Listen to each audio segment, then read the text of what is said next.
As you can see, my choreographer has preceded me. And probably the most important test I passed this morning is my wife, Karen, handed me this sticker to put on, and I was very cautious not to overlay Auburn. So that means I get to go home when this is over. Look, I'm gonna talk a little bit. We're right in the middle of early voting. Early voting started on the 27th. I want to mention a little bit about the data because I do look at the data every day and see what's happening. And I'm going to try to make a point about early voting and what that forebodes going forward. Then I'm going to talk a little bit about what's at stake in this election, why I'm running for Fulton County Commission, which is probably an important detail, a little bit about myself and issues. Oh, you're not hearing me? Here you go. Oh, okay. Higher. You're good. Higher. Early voting started on the 27th, and I can tell you right now that the turnout across District 3, which is what I'm interested in, but also probably Fulton County, is about 2.8% of registered voters have voted so far. Now, 2.8% after about 6 days of voting, make that for what it's worth. But here's an important factoid. Democrats are outvoting Republicans 2.2 to 1. So 2.2 Democrats are voting for every Republican that votes. Now I'm going to put that number in context. In District 3, which is what I'm interested in, Republicans are 25% of the electorate, Independents are 37.5%, and Democrats, of course, are 37.5%. Why do I say that? Because to win in District 3, which is a slightly blue district, you're going to have to carry 80% of the Republican vote, 60% of the independent vote, and 20% of the Democratic vote. So if the Democrats are outvoting us 2.2 to 1, the expectation is they would only outvote us 1.5 to 1 if you compare the 25 to the 37.5. I'm going to get off of the math. The point I'm making is we're headed for catastrophe if our voting turnout does not get better. We need an eruption at the grassroots level of enthusiasm and commitment to vote, especially by Republicans. If we can turn out more than 25% relative to them, then we're in good shape. Okay, so that's the voting, and there's work to be done, and there's still 2 weeks of early voting to go. Let's talk a little bit about what's at stake. The Fulton County Commission, as you probably know, is 7 people, 6 commissioners and 1 at-large chairman. The current composition of the commission is essentially 2 Republicans and 5 Democrats, with the chairman being a fiscally conservative Democrat. We have the opportunity in this particular election to flip 1 seat red, and that's, of course, District 3, which is what I'm trying to do. If we can flip that seat red, then we will all of a sudden have 3 Republicans, 3 Democrats, and a fiscally conservative chairman, probably, unless the Republican wins that seat, but we'll see. And now all of a sudden, a lot of things can get done. With 2 Republicans and 4 Democrats, nothing gets done. So that's what's at stake for this election. Now let me tell you a little bit why I'm running for this particular seat. And I want to do it by way of reflecting on what actually happened at a particular commission meeting. And you can go watch this. It's on YouTube. Go watch the commission meeting from March 18th on YouTube. And I think what you'll see is as follows. There was a period of discussion during the meeting. It was about 2 hours long, where the commission was talking about a particular topic, the Rice County Jail, and the fact that it's overcrowded. And here's what I saw as I watched this on YouTube. When the subject was brought up, immediately 3 commissioners jumped into the debate, and they didn't want to even have the debate. They didn't want to have any of the issues debated at all or even discussed. One commissioner, Khadijah, if you're interested in the name, was putting forward what I'll call a plan for a plan. And what she wanted to do was get the commission to vote on essentially putting together a plan to bring the rate down, the incarceration rate down, the occupancy rate down at the jail. And 3 commissioners jumped in and said, no, we can't vote on this because why? Because we haven't seen it before. Think about that. 3 commissioners who knew the meeting was going to take place, knew that this topic was on the agenda, said we can't vote on this because we haven't got the pre-reading materials for this prior to the meeting.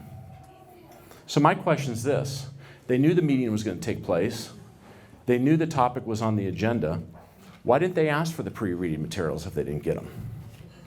My second point is this. They each have full-time staffs of at least 3 people.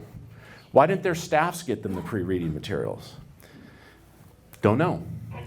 But what they did do is they took up 2 hours of commission time complaining that they are unprepared. So my question to you is this the level of professionalism that we want from our commission?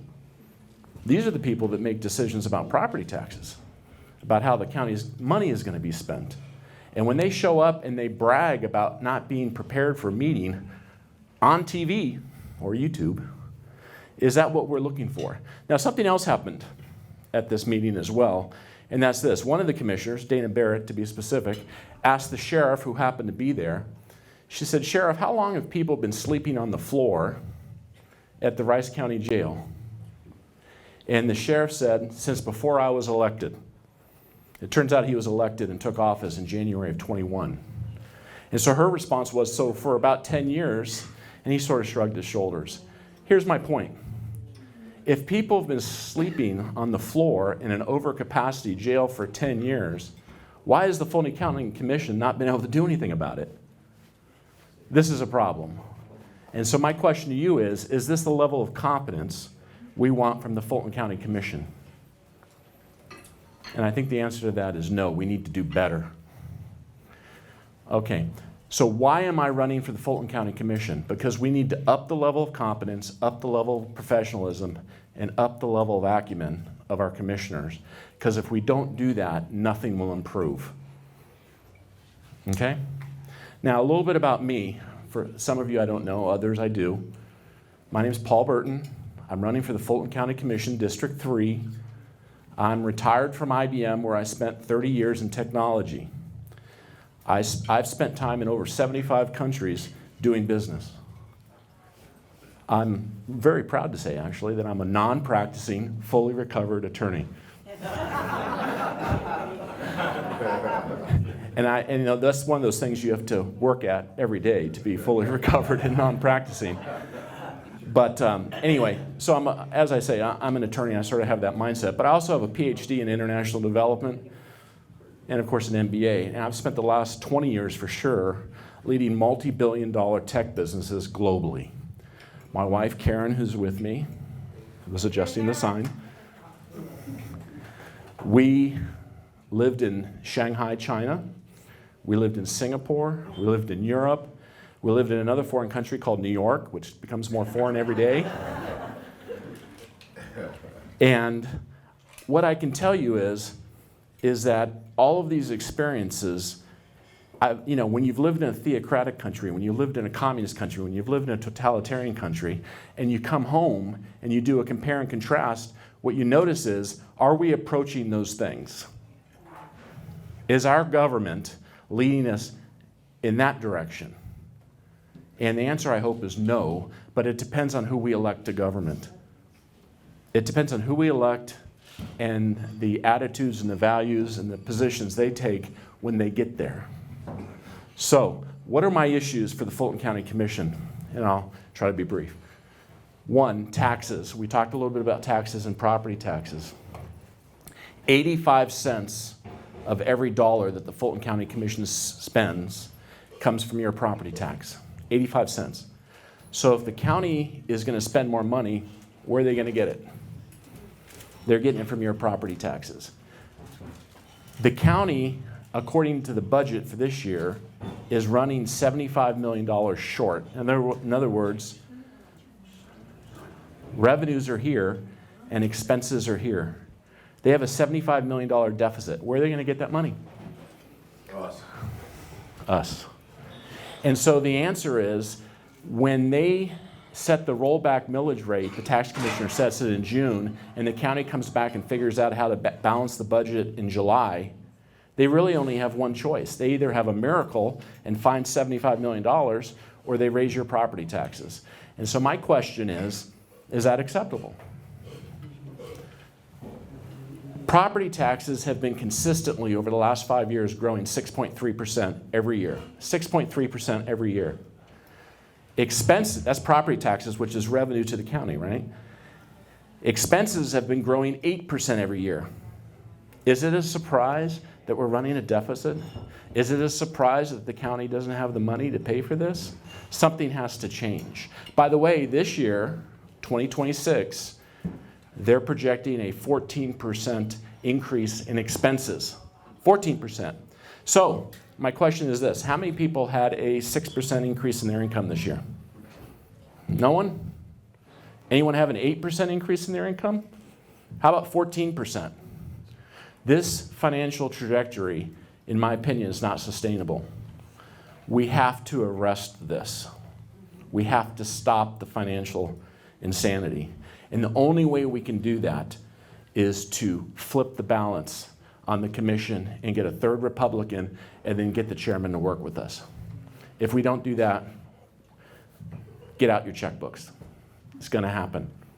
Not quite. As far as the Fulton County Commission, how much impact does that have over the city of Atlanta and the taxes that they're putting on? So the Fulton County, there's Fulton County Commission, you're paying property taxes. The city of Atlanta's property taxes are on top of that, and the school board's taxes are on top of that as well. The short answer. So that's property taxes. The second issue is fiscal oversight. Because if we don't have fiscal oversight, we're not paying attention to how people are spending money, guess what? They're going to spend more money. We're already seeing expenses grow 14%. So how do we do fiscal oversight on the Fulton County Commission? Because if you know a little bit about the commission, the district attorney doesn't work for the commission. She's independent. The sheriff doesn't work for the commission. He's independent. The tax commissioner, the clerk of the courts, all these constitutional officers are independent. Once they get a budget from the Fulton County Commission is over, the Fulton County Commission has no control once they give them the money. But in our system, the Fulton County Commission has almost complete discretion over how big the budget for these people should be. So my remedy, which is I think the only one that's reasonable, is you have to have the constitutional officers come in front of the commission and explain how they spent last year's money publicly on YouTube, and you have to have them explain how they intend to spend this year's money. And if they're unwilling to do this, then there's really only one answer. Take their previous year's budget, cut it by 10%, and say this is your current year's budget, until you can come explain to us why. If we don't start using the power of the budget to have these people disclose what they're doing, why they're doing it, and why we should pay for it, nothing will change. Nothing will change. We have to be tough on the budget. That's fiscal oversight.